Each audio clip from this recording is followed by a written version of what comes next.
본문을 살펴보면 오늘 민수기 10장 33절부터 우리가 읽었지만 이 33절의 내용만 보아서는, 본문의 내용만 보아서는 지금 어떻게 가고 있는지를 잘 이해를 할 수가 없습니다.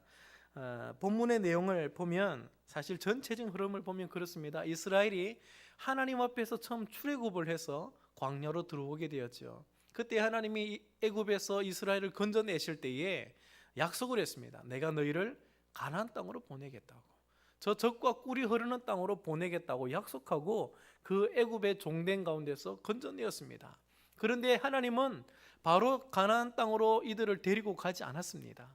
한 3개월쯤 가다가 시내산에 머물렀습니다. 시내 광야에, 시내산에 머물러서 거기에서 1년이라는 시간을 보냅니다.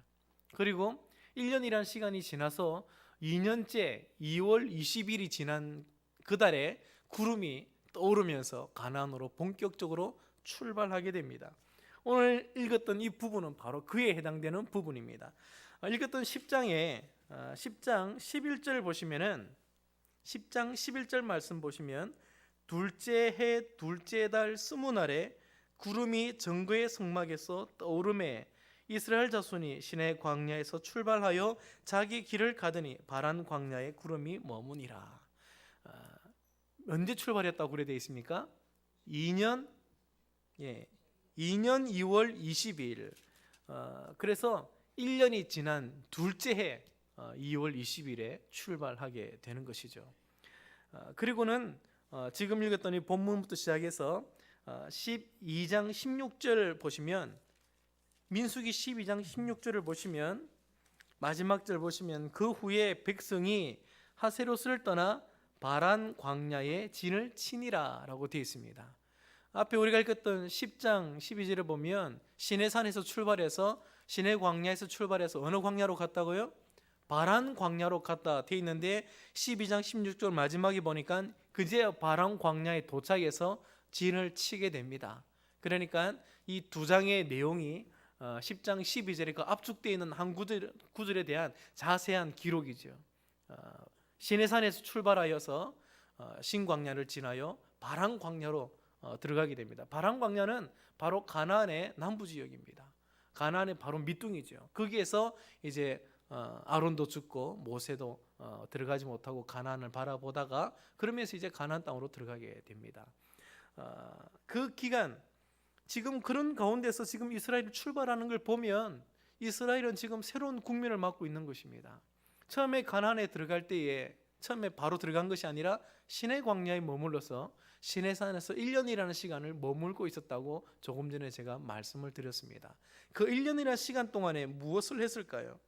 이스라엘은 바로 가지 못했고 1년이라는 시간을 시내 광야에 머물러서 무언가를 하고 있었습니다. 그 내용이 출애굽기와 레위기 또 민수기 읽었던 본문 앞에까지 계속 나와 있습니다. 그 모든 내용이 다 시내 광야에서 있었던, 시내산 아래에 있었던 일들입니다. 출애굽기 19장에 보면 시내 광야에 들어오는 이스라엘이 소개되어집니다. 그러면서 출애굽기 19장부터 시내 광야에서 있는 일들이 쭉 나열되어지는데 크게 세 가지로 정리할 수 있습니다. 하나는 그들이 시내산에서 율법을 받는 것입니다. 하나님 앞에 십계명을 비롯한 율법을 받습니다. 그래서 두 돌판에 새겨진 율법을 받고, 또 율법을 받으면서 그와 관계된 세밀한 조항들에 대하여 그들은 교육을 받습니다. 다시 말하면 하나님의 백성다운 율법과 규례를 그들은 배웁니다. 그리고 그렇게 또 연습을 하는 시간, 훈련하는 시간, 말씀을 배우고 익히고 말씀대로 살아내는 그런 적용하는 시간들을 1년이라는 시간으로 보내게 됩니다. 1년 동안 하나님 아래에서 수련회를 가지는 것이죠. 아무것도 모르는 생짜배기인 그들이, 이제 막 초신자가 된 그들이 하나님의 산에서 주님과 함께 먹고 마시면서 공동체 생활을 하면서 하나님의 말씀을 모세를 통하여 직접 들으며 그 속에서 어떻게 해야 할 것인지, 무엇을 해야 할 것인지, 하나님이 기뻐하는 것은 무엇인지, 하나님이 싫어하는 것은 무엇인지, 그런 부분들을 배워나가는 과정을 1년 동안 합니다. 그리고 또 하나는 하나님의 임재를 경험하는 것입니다. 주님과 동거하며 주님과 동행하며 하나님 앞에 참된 예배자로 세워지는 과정을 1년 동안 경험합니다. 그 일을 위해서 모세는 하늘에서 본 그 성막의 모양대로 이스라엘 진중에 성막을 세웁니다. 그리고는 거기에 언약궤를 두고 하나님은 그 위에 구름으로 임재하시고, 그러면서 이스라엘과 하나님과의 예배하는 모습이 그 다음에 일어나게 됩니다. 이스라엘은 참된 예배자로 훈련되어지는 것이죠.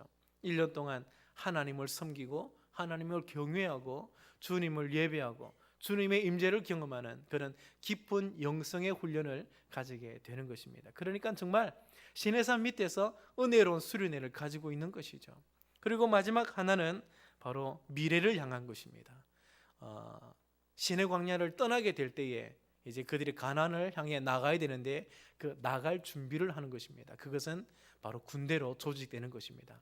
이스라엘의 인구 조사를 하여서 싸움에 나갈 만한 자를 준비하여 각 지파별로 충만한 수대로 지파의 군대를 조직합니다. 그리고 하나님의 성막을 중심으로 언약궤를 중심으로 동서남북으로 세 지파씩 조직을 짜서 1군대, 2대, 1대, 2대, 3대, 4대로 나누어 행진할 때든지 진을 펼 때든지 항상 그 대열대로 조직적으로 준비되어 있도록 그들을 조직합니다. 이것이 시내산에서 있었던 대표적인 세 가지의 모습이죠. 위에 이 세 가지는 오늘 우리에게 아주 중요한 것을 시사하고 있습니다. 우리가 읽었던 이 33절 말씀 보면 그들이 여호와의 산에서 떠나라고 되어 있습니다. 이제 가나안으로 출발하기 위해서는 이런 수련의 장소를 떠나서 이제 본격적으로 삶의 현장으로 다가가야 되죠. 이제 정복해야 될 세상으로 나가는 데 있어 이들에게는 이 세 가지의 준비가 정말 필요했던 것이었습니다. 처음에 애굽에서 나올 때에 그들은 아무런 준비가 되어 있지 않았습니다. 삶에서 말씀으로 승리하기는커녕 조그마한 문제가 있어도 그들은 두려워하고 넘어질 수밖에 없는 상황이었습니다.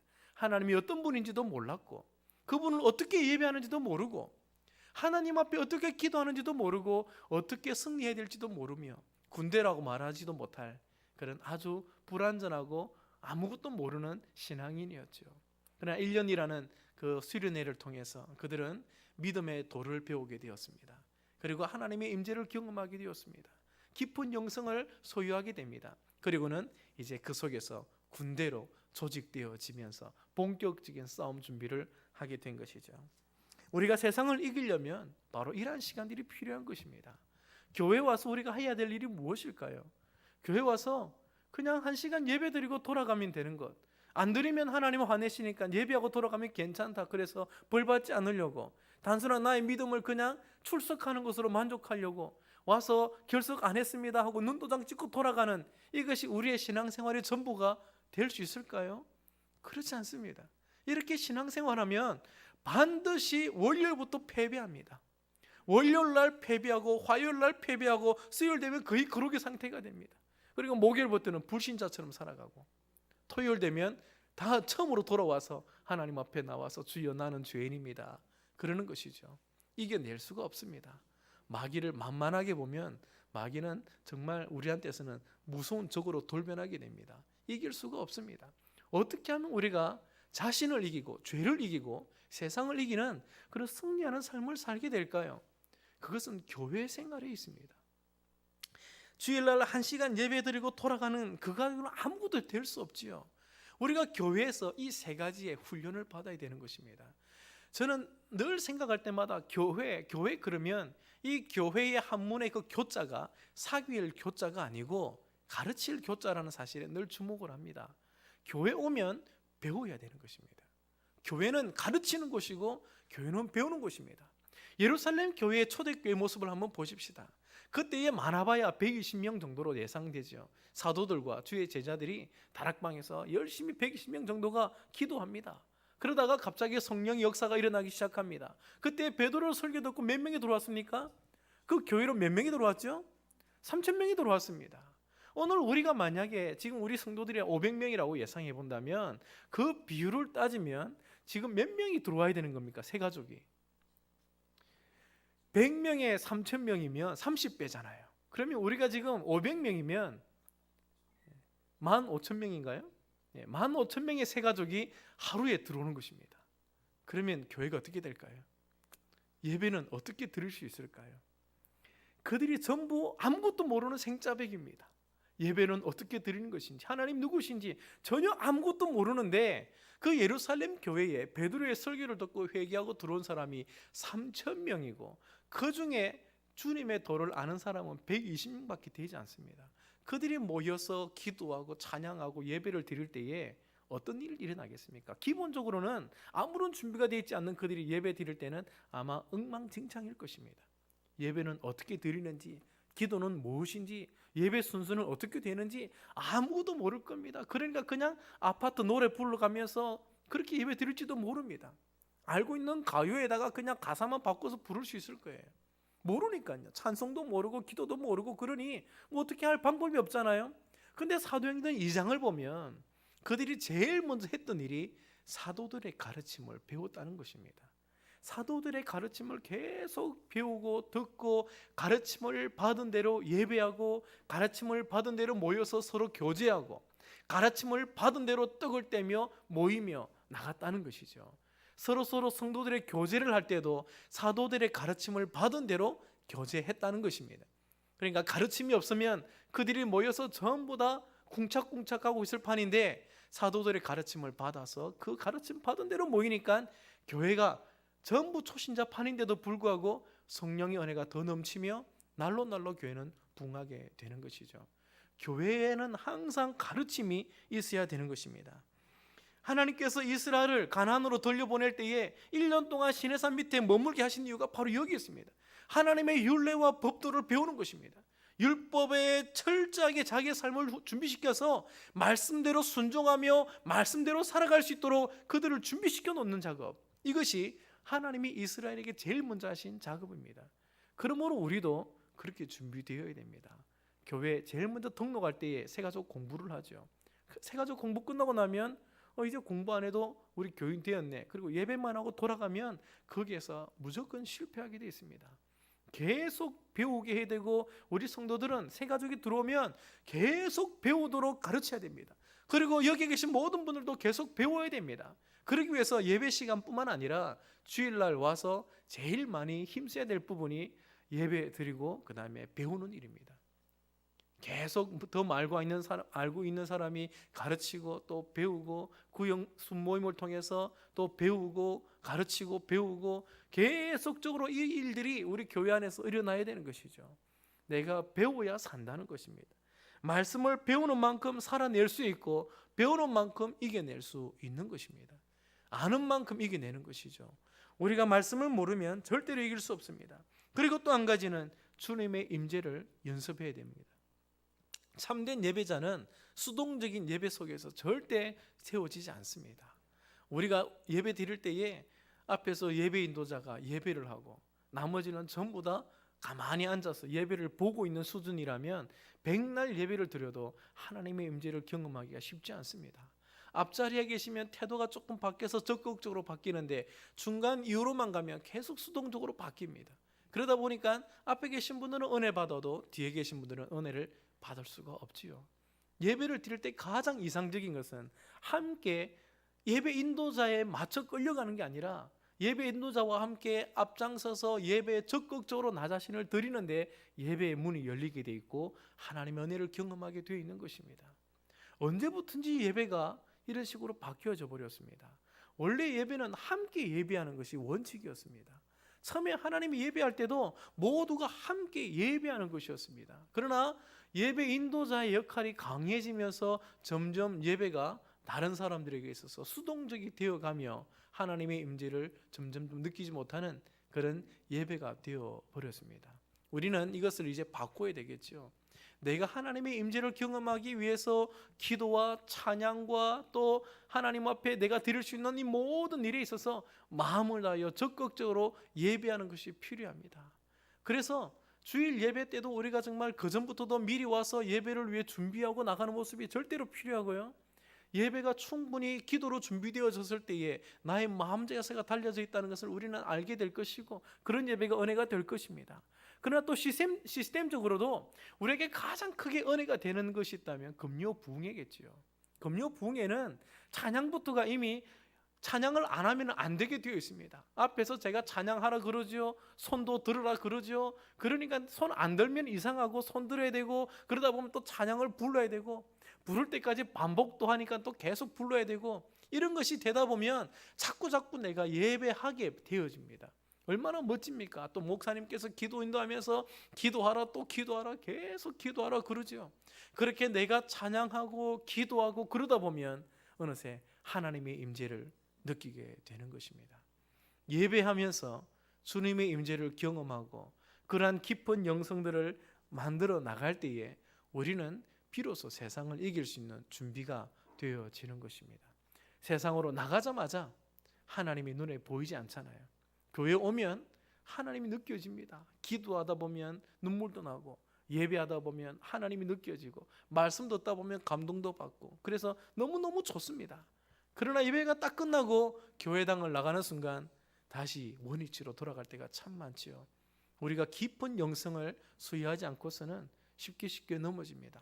어떤 목사님의 표현을 빌면 교회당 문을 딱 났을 때부터 마귀가 팔짱을 끼고 나간다는 겁니다. 들어오지는 못하니까 밖에 기다리고 있다가 예배 끝나면 애인처럼 팔짱 딱 끼고 나간다는 것입니다. 그러니까 나갈 때 원위치로 되는 것이죠. 그러지 않으려면 우리는 끊임없이 예배 임재 연습을 해야 됩니다.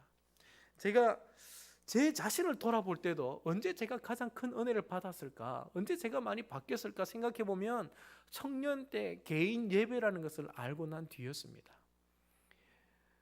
성교원 아르바이트로 차량 운전을 하면서 그 낮 시간 차량 운전하고 있는 그 가운데 시간에 2시간씩 3시간씩 시간이 남을 때가 있었습니다. 그때에 할 일이 없으니까 본당에 올라와서 내 혼자 예배를 드립니다. 처음에는 예배하는 방법은 몰라서 내가 사회도 보고, 내가 대표기도 하고, 내가 설교도 하고, 그러면서 예배를 마쳤는데 시간이 지나다 보니까 예배하는 방법을 알게 되더라고요. 그래서 찬양을 많이 부르고 또 기도하다가 또 찬양하다가, 그러면서 하나님을 자꾸 가까이 하고 찾고 구하는 중에 예배의 은혜를 많이 받게 되었습니다. 그러면서 내 믿음이 부쩍부쩍 늘었다 하는 것을 이제야 보게 되죠. 감동도 받고 예배하면서 정말 많은 변화가 일어났었습니다. 그러니까 삶에서 변화가 되는 것을 그냥 볼 수 있었죠. 많이 바뀌었고 많이 달라졌었습니다. 예배 연습을 할 필요가 있습니다. 교회만 와서 예배하는 게 아니라 집에 돌아가서 또 예배하고, 모이면 예배하는 것이죠. 예배가 나의 삶의 중심이 되고 그 예배로 내 삶이 움직여지도록 만들어야 됩니다. 그때에 비로소 우리는 나를 이길 수 있는 힘을 공급받고 세상을 이길 수 있는 준비가 되어질 것입니다.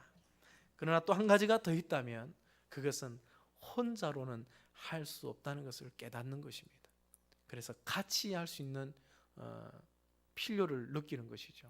교회의 필요성입니다. 교회의 중심적인 생활입니다. 교회가 나를 위해 기도해 주지 않고 또 내가 교회를 위해 기도하지 않고서는 아무것도 할 수 없다는 것을 깨닫고 교회 안으로 들어와서 함께 어우러지고 함께 하고 함께 신앙생활하고 그렇게 나가는 것입니다. 디모데에게 사도 바울이 말하면서 네가 청년의 정욕을 피하고 이기기 위해서 주를 깨끗한 마음으로 부르는 자들과 함께 믿음과 의와 화평과 사랑을 쫓으라라고 말합니다. 주님을 깨끗한 마음으로 부르는 자들과 함께라는 단어가 중요합니다. 청년의 정욕을 피하기 위해서 함께가 필요한 것입니다. 청년들과 함께 수련회를 갑니다. 수련회 3박 4일 동안에 문제 있는 아이들도 정말 믿음의 좋은 청년으로 바뀌죠. 함께 기도하고 함께 은혜 받고 그 은혜 시간 3박 4일 동안에 정말 많은 변화를 경험합니다. 그리고 이제 수련회 끝나고 집으로 돌아가면 일주일 뒤에 그 다음날 주일날 보면 어느새 벌써 은혜는 사라지고 실패한 얼굴이 막 보이죠. 왜 그래 되었는가? 혼자 있어서 그렇습니다. 그러나 수련회가 끝난 이후에도 자기들끼리 교회 모여서 기도회로 이어나가고 새벽 기도를 참석하며 계속 교회 중심적인 생활을 했던 친구들은 잘 지지 않습니다. 그 은혜가 이어집니다. 얼마나 중요한 원리인지 모릅니다. 같이 있으면 죄 지을 수도 없고 죄악된 생각이 잘 안 떠오릅니다. 그런데 딱 혼자가 되면 온갖 이상한 생각들, 거짓들, 유혹들이 막 밀려오는데 10가지 이겨내도 그 다음 11가지에 지면 나머지 다 지게 돼 있죠. 그래서 혼자 있기 전에 우리는 같이 있는 연습을 할 필요가 있습니다. 그러면서 하나님이 내게 주신 직분에 따라 봉사하고 섬기며 정말 교회의 한 일원이 되어서 섬기는 일로 준비되어질 때 우리는 군대와 같은 교회가 되게 될 것이고 어떤 일이든지 같이 하여 이겨낼 수 있게 됩니다. 혼자 전도하라 그러면 얼마 가지 못해서 넉다운 됩니다. 그러나 같이 전도하면 재밌습니다. 혼자 기도하면 얼마 가지 못해서 지칩니다. 근데 같이 기도하면 오랫동안 기도할 수 있습니다. 얼마나 이것이 중요한지 몰라요. 그래서 우리가 세상으로 나가기 전에 이 세 가지는 항상 우리가 염두에 두어야 됩니다. 현장으로 나가기 전에 늘 나는 말씀에 대하여 충만할 필요가 있습니다. 말씀을 배우는 일에 절대 소홀히하지 마십시오. 교회에서 가르치는 이런 프로그램이 있을 때마다 적극적으로 동참해서 배우고 또 배우십시오. 배운 것도 또 배우려 가시고 배울 게 없으면 다시 돌아가서 처음부터 배우시든지 계속해서 배워야 내가 삽니다. 그리고는 이 예배에 정말 적극적으로 임재하여 들어와서 예배의 임재를 경험하며 내가 예배자로 세워지도록 해야 됩니다. 그리고는 교회 중심으로 나 자신을 집어넣어서 교회의 한 일원이 되게 만들 때에 우리는 세상을 이길 수 있는 힘을 얻게 될 것입니다. 자, 그리고는 이제 세상으로 나가서 싸울 준비가 되어 나가는 것이죠. 이 세 가지로 준비된 이스라엘이 이제 하나님의 때가 되어서 출발하게 됩니다. 출발하게 될 때에 놀라운 것은 33절 보면 3일 길을 갈 때에 여호와의 언약궤가 그 3일 길에 앞서가며 그들의 쉴 곳을 찾았고, 제가 이 부분에서 왜 하필이면 3일일까? 왜 3일이라고 기한을 정해 놓았을까? 사실 3일이 아니라 몇 개월 걸렸거든요. 가나안에 갈 동안에 구름기둥, 불기둥으로 인도할 때는 좀 몇 개월이 걸렸는데 이 부분을 얘기할 때는 3일만 딱 꼬집어서 얘기했습니다. 3일 동안만 특별하게 이렇게 된 것처럼 3일이라는 기간을 정했는데 이유는 잘 모르겠습니다. 그러나 우선 예상해 보는 것은 3일 동안 갔다가 11장 내용의 악한 말로 원망하는 것이 시작된 것이 아닌가, 이제 그런 생각을 해봅니다. 이들이 원망하기 전에 그 은혜로웠던 3일의 기간을 언급한 것은 아닌가, 그렇게 생각해 보는데 학자들도 이 3일은 해석을 안 해놓았더라고요. 왜 3일인지에 대해서 얘기를 하지 않고 다 넘어갔습니다. 제가 가지고 있는 자료를 다 뒤져봐도 3일에 대한 해석이 없어서 그냥 제 나름대로 이렇게 해볼 뿐입니다. 악한 말로 원망하는 이 디베라 사건이 3일 뒤에 있지 않았을까, 이제 그래서 원망하기 전까지의 기록을 3일로 잡은 것은 아닌가 생각해 봅니다. 근데 이 3일 길을 갈 때에 그 다음에 어떤 일이 일어나냐면 여호와의 언약궤가 그 3일 길 어디에 갔다고요? 앞서 갔습니다. 3일 길에 여호와의 언약궤가 이스라엘 백성들 앞에 나가고 그들의 쉴 곳을 찾았고 그들이 진영을 떠날 때 낮에는 여호와의 구름이 그들 위에 덮였다라고 말합니다. 여호와의 언약궤가 앞서 출발하게 된 것은 지금이 시작입니다.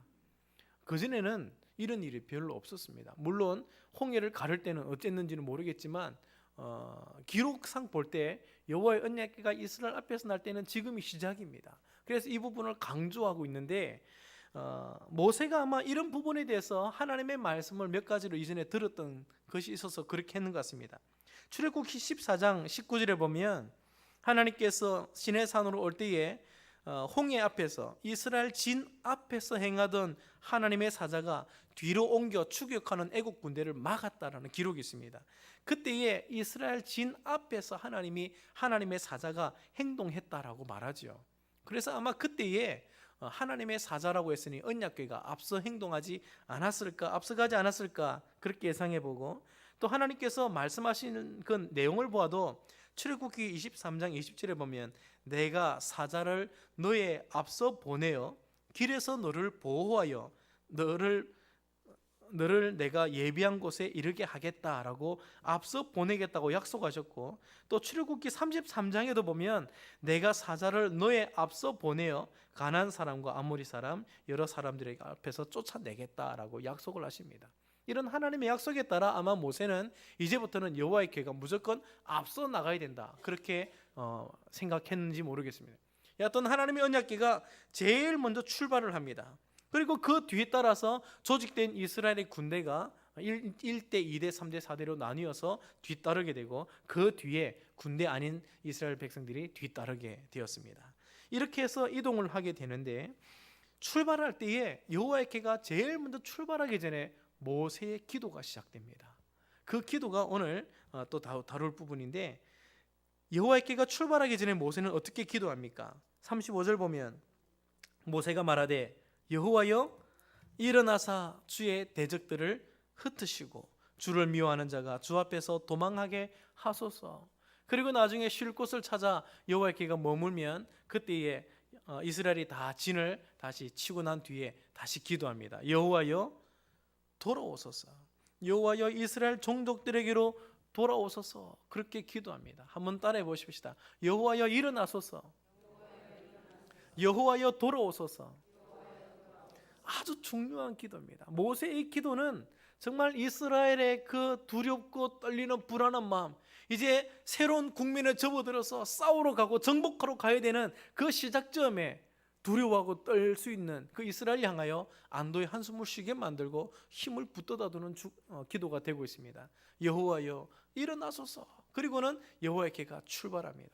그리고는 여호와께가 길을 인도하고 이스라엘이 안전하게 또 진중에 들어와서 모세가 기도합니다. 여호와여 돌아오소서. 우리에게 함께 하소서. 일어나소서라는 기도에는 두 가지 의미가 있습니다. 먼저는 35절에 나와 있는 것처럼 대적들을 흩으시고 주를 미워하는 자가 도망하게 하소서. 대적들을 흩으시고 주를 미워하는 자가 도망하게 하소서. 이 말은 여호와여 우리를 대신하여 싸워주소서라는 말입니다. 출애굽기 14장 14절 말씀 보면 하나님께서 이스라엘에게 말씀합니다. 이 싸움엔 너희가 싸울 것이 없다. 여호와께서 너희를 위해서 싸우시리니 너희는 가만히 있을지니라. 이제부터는 하나님께서 너희의 하나님이 되어 주셨으니 이 싸움은 이제 너희의 싸움이 아니라는 것입니다. 종종 보면 아이들 둘이가 놀이터에서 싸웁니다. 처음에는 아이들 싸움이죠. 근데 시간이 지나면 어떻게 바뀌죠? 이게 부모들의 싸움으로 됩니다. 왜 하필이면 부모들이 싸웁니까? 그 아이의 문제인데 왜 부모들이 싸우죠? 그 아이의 문제를 여기지 않고 자기의 문제로 여기는 것입니다. 왜냐하면 보호자기 때문에요. 보호자기 때문에 아이는 뒤로 빼놓고 이제 부모가 대신 싸웁니다. 그러니까 상대편에도 부모가 와서 부모 싸움이 되는 것이죠. 아주 중요한 원리입니다. 우리의 보호자는 하나님이십니다. 그래서 우리가 눈앞에 있는 대적들을 싸울 필요가 없습니다. 주님이 나의 보호자시니까 주님이 그에 대해서 책임을 느끼십니다. 그래서 싸울 때에 주님은 우리를 뒤로 감추시고 주님이 대신 싸우십니다. 그래서 모세는 기도합니다. 주님, 이제 우리가 싸우러 나가는데 대적들을 만나면 우리는 싸워서 이길 수 없으니 주님이 책임지시옵소서. 우리는 가만히 있을 테니 주님이 싸우시옵소서. 그 얘기를 하고 있는 것입니다. 주님 일어나시옵소서. 여호와여 일어나셔서 싸우시옵소서. 그래야 우리가 안 싸우지 않습니까? 이 기도를 안 드리면 누가 싸워야 됩니까? 이 기도를 안 드리면 우리가 싸워야 돼요. 우리가 싸워서 우리가 이기려고 발부둥을 쳐야 되는데 이 기도를 드리는 순간 주님은 책임을 느끼십니다. 한 남자와 여자가 결혼했습니다.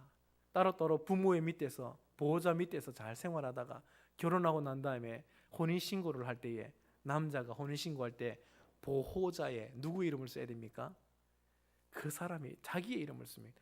보호자 이름을 쓰고 그 호적에 아내가 들어가고 자녀가 태어나면 자녀가 들어가고 남편은 그 가족의 보호자 역할을 해야 됩니다. 그래서 남자들이 그때부터 불쌍해지죠. 어깨가 무거워집니다. 뼈 빠지게 일하면서 먹고 살려야 되는 것입니다. 싸울 일이 있어도 남자가 다 싸워야 되죠. 아내는 보호해줘야 되고 자녀도 품어줘야 되고 남자는 싸워야 되는 것입니다. 하나님은 우리의 남편 되십니다. 그러기 위해서 우리를 부르셨어요. 그렇기 때문에 주님이 나의 남편이요 나의 보호자인데 나를 책임지시는 분이신데 왜 우리가 싸워야 됩니까? 우리가 싸우는 것만큼 어리석은 일은 없습니다. 우리가 싸우면 100점 100패입니다. 이겨낼 수가 없습니다. 그러나 1년 동안 하나님의 말씀에 순종하는 법을 배웠고 주님이 내 위에서 일하는 방법을 배웠고 늘 주님을 내 삶으로 모셔오는 임재 연습을 해왔다면 여호와여 일어나소서라고 말했을 때 우리는 주님 뒤에 숨을 수 있습니다. 삶의 현장에서 예비하면서 이 모든 일을 주님께 다 맡기면 주님이 책임지십니다. 주님이 우리의 짐을 짊어지시고 싸우시는 것이죠. 이것이 주님 나를 운전해 주옵소서, 나를 연주해 주옵소서라는 것과 같은 것입니다. 내가 내 인생을 책임지고 가는 것 얼마나 피곤한 일입니까? 그러나 주님이 나의 보호자가 되어주셔서 나를 책임지려고 하실 때 우리는 주님께 나를 맡기면 됩니다. 드라이브 미, 나를 운전해 주시옵소서. 나는 그냥 주님이 나의 운전대를 잡고 좌로 돌리면 좌로 가고 우로 돌리면 우로 가겠습니다. 주님이 어디로 보내시든 저는 따라만 갈 테니 주님이 앞장서서 내 대신 싸우시옵소서. 매일 아침마다 이 기도를 들으십시오. 새벽마다 기도를 들으시고 어떤 일을 시작하기 전에 이 일을 하십시오. 누구를 만나기 전에 이 기도를 들으십시오. 내 집에서 삶의 현장으로 나갈 때마다 항상 이 기도를 들으십시오. 여호와여, 이제 내가 집 문 밖을 나갑니다.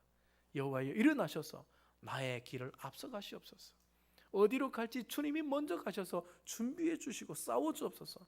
나의 대적들이 있으면 대적들을 물리쳐 주시고, 주를 미워하는 자가 나와 만나서 싸움하지 않도록 주께서 도망하게 하시고 나로 하여금 편안하게 가게 하소서. 그렇게 기도할 필요가 있습니다. 그리고 또 한 가지 기도는 여호와여 일어나소서. 이것은 우리의 갈 길을 이끄시고 내 쉴 곳을 준비해 달라는 기도입니다. 나의 쉴 곳을 준비하소서. 33절 보면 하나님이 앞서 가셔서 할 일이 무엇입니까? 먼저 가신 이유가 무엇입니까? 내가 장막칠 쉴 곳을 찾기 위해서입니다. 이 땡볕이 내리쬐고 먹을 것이 없고 사람이 살 수 없는 이 삭막한 광야 길 속에서 우리가 주 안에서 평안하게 살 수 있는 그 좋은 길을 주님이 앞서가서 찾는 것이죠. 얼마나 멋진 하나님이십니까? 앞서가시는 이유가 여기 있는 것입니다. 그러므로 우리가 이 기도를 반드시 드려야 됩니다. 아침에 눈 떴을 때 그날 하루에 무슨 일이 일어날지 우리는 모릅니다. 편안하게 내 집에 들어올 수 있을지도 모르죠. 교통사고와 온갖 위험이 우리 앞에 있습니다. 그때에 우리는 주님 내 길을 인도해 주시고 나로 평안히 돌아올 수 있도록 내 길을 준비해 주옵소서라고 기도해야 될 것입니다. 우리의 쉴 것을 준비하시는 하나님, 얼마나 멋진 하나님이십니까? 그러므로 주님을 날마다 보호자로 삼고 주님 일어서시옵소서, 그렇게 기도해야 됩니다. 우리가 새벽마다 또는 일마다 주님 일어나시옵소서라는 그 주님은 벌떡 일어나실 것입니다. 우리의 기도를 즉시로 응답하시는 하나님께서 일어나소서 그러면 일어나시는 것이죠. 그러나 일어나지 마시옵소서 그러면 주님은 가만히 계실 겁니다. 얼마나 많은 경우에 우리는 주님은 가만히 계시옵소서, 내가 다 할 수 있습니다 라고 말해왔습니까? 주님 일할 필요 없습니다, 일은 내가 할 수 있습니다. 주님 간섭하지 마세요, 내가 할 수 있는 일입니다. 그러면서 얼마나 많이 실패하고 넘어지고 왔습니까? 주님은 지금도 우리에게 말합니다. 운전대를 좀 내게 맡기면 안 되겠니? 초보 딱지 떼고 내가 대신 운전해주면 안 되겠니? 내가 너희 운전대를 잡고 좀 운전해 줄 텐데 운전대를 내게 좀 맡기면 안 되겠니? 그때 우리가 늘 하나님 앞에 주님 나를 운전해 주옵소서, 여호와여 일어나소서, 그렇게 기도하시길 바랍니다. 한 번만 더 따라해 봅시다. 여호와여 일어나소서. 여호와여 일어나소서. 두 번째 기도는 여호와여 돌아오소서. 여호와여 돌아오소서. 여호와여 돌아오소서. 진에 편안하게 거하게 되었을 때에 하나님이 계시지 않는다면 그것은 더 이상 쉼이 아닙니다. 평안이 없습니다. 진정한 평안은 주님이 들어오실 때에 일어나는 것입니다. 개인 예배를 드릴 때마다 수많은 문제와 고민거리가 내게 있었지만 주님이 내 안에 들어오실 때마다 항상 공통적으로 일어났던 일이 평안했었습니다. 삶은 바뀌지 않는데 내 마음이 완전히 천국처럼 바뀌었습니다. 항상 주님이 내게 임재하실 때마다 그러한 일들이 일어났었습니다. 두려워하고 불안해하던 나의 생각과 마음을 주님이 지켜주셨습니다. 얼마나 멋진 하나님인지 모릅니다. 매 순간마다 삶에 고민이 있을 때 하나님이 내게 함께하지 않으면 침상에 누워서 우리는 고민합니다. 내일 일을 걱정합니다. 오늘 실수했던 것 때문에 또 염려합니다. 오늘 하루 동안에 살아올 때 더 이상 내가 잘한 것이 없을 때 우리는 저녁에 들어와서 염려합니다. 내일 일을 어떻게 하지? 오늘 이렇게 잘못했는데 실수했는데 어떻게 하지? 오늘 하루 열심히 해봤는데 아무런 열매도 없었는데 도대체 내일 내가 무엇을 할 수 있지? 수많은 번민과 염려가 내 마음을 휩쓸 때에 우리가 할 기도가 있습니다. 여호와여 내게로 임재하옵소서. 주님 내 안으로 들어오시옵소서. 내게 평안을 주옵소서. 그렇게 기도해야 됩니다. 흑인 연가 중에 아마 알고 계신 분도 계실지 모르겠습니다. 굼바야 my lord, 굼바야 아시죠? 굼바야 my lord, 굼바야. 이게 흑인들의 발음이라서 그렇게 들렸는데 실제 영어의 그 가사는 Come by here, my Lord. Come by here 그렇답니다. 주님 여기로 오시옵소서. 내 주님. 주님 지금 여기에 오시옵소서. 내 주님. 계속 그렇게 고백하는 것입니다.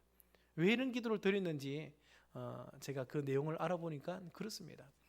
한때에 남의 땅에서 자기들 땅에서 노예로 잡혀와서 흑인들이 이 아메리카로 왔습니다. 포로된 가운데 노예가 된 가운데 그들에게 인권도 없고 얼마나 비참한 삶을 살지 모릅니다. 그러나 주인이 교회 간다고 그 백인들이 교회 갈 때 주인을 모시기 위해서 교회까지 갑니다. 그러나 교회 들어가지는 못하고 교회 입구에서 밖에서 창턱을 넘어서 찬송 소리를 듣고 설교 소리를 들었다고 합니다. 그러면서 출애굽기의 얘기를 듣습니다.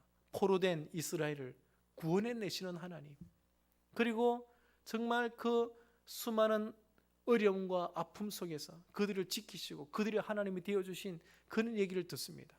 또 나라가 망해서 바벨론으로 포로로 잡혀갔을 때 그 다니엘과 함께 계셨던 그 하나님, 그런 얘기를 들으면서 흑인들, 그 노예들은 교회당 밖에서 이 노래를 불렀다고 합니다.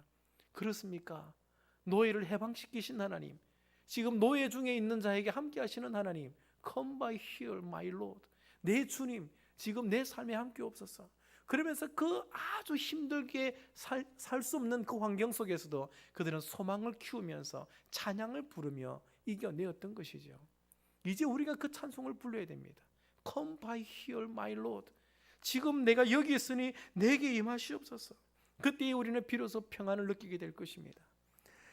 아마 한 달이 되지 않았을 텐데 제가 새벽 기도하고 일부 새벽 기도를 드리고 혼자서 계속 이 예배당에서 기도를 하고 있다가 갑자기 내 안에서 이런 찬송이 흘러나왔습니다. 같이 좀 불렀으면 좋겠는데, 내 영혼이 은총 입어 중한 죄짐 벗고 보니 슬픔 많은 이 세상도 천국으로 화하도다. 할렐루야 찬양하세. 내 모든 죄 사함 받고 주 예수와 동행하니 그 어디나 하늘나라. 내 영혼이 은총 입어 중한 죄짐 벗고 보니 슬픔 많은 이 세상도 천국으로 화하도다. 주의 얼굴 뵙기 전에 멀리 뵈던 하늘나라 내 마음속에 이루어지니 날로 날로 가깝도다. 높은 산이 거친들이 초막이나 궁궐이나 내 주 예수 모신 곳이 그 어디나 하늘나라. 할렐루야 찬양하세. 내 모든 죄 사함 받고 주 예수와 동행하니 그 어디나 하늘나라. 이 찬송을 하루 종일 부르면서 얼마나 편안했는지 모릅니다. 눈앞에 여전히 하나님은 보이지 않습니다. 이 세상은 여전히 감당하기가 벅찼었습니다. 내 길을 지도하시는 그 하나님의 손길이 너무나 간절히 느껴졌었습니다. 그때 이 찬송을 부르는데 걱정도 사라지고 염려도 사라지고 그날 하루만치는 정말 어린아이처럼 기뻐하고 절구하고 행복했었던 하루였습니다. 이 찬송을 날마다 부르면서 주님의 임재를 경험하시기 바랍니다. 여호와여 돌아오소서. 내가 여기 있으니 여기 임재하소서. 여호와여 내가 집에 들어왔는데 주님이 함께하지 않으면 나는 평안하지 못합니다. 아무리 내게 많은 것이 있어도 육체적으로 편안한 모든 것이 다 갖춰져 있어도 주님이 내게 함께하지 아니하시면 나는 평안을 누릴 수가 없습니다. 주님 내게 오셔서 나로 쉬게 하여 주시옵소서. 내게 임재하셔서 나로 평안하게 하여 주옵소서. 참된 하나님의 나라를 누리게 하여 주옵소서. 이것이 오늘 우리의 삶이 될 때에 우리는 거친 광야길도 이겨낼 수 있을 것입니다. 가난에 싸우는 전쟁 기간 중에도 우리는 이겨낼 수 있을 것이고 평안할 것입니다. 어떤 고난과 역경 가운데 있을지라도 우리는 흔들리지 않을 것입니다. 우리의 기도는 아침에 일어나서 여호와여 일어나소서, 그리고 주님을 앞세우고 출발하시고 들어오셨을 때는 여호와여 이제 여기에 임하시옵소서. 여기 임하셔서 나와 함께 하시옵소서. 날마다 주님의 임재를 경험하며 이 기도대로 주님을 의지하고 사시는 저와 여러분들 되시기를 주 이름으로 축복합니다. 같이 한번 기도하겠습니다.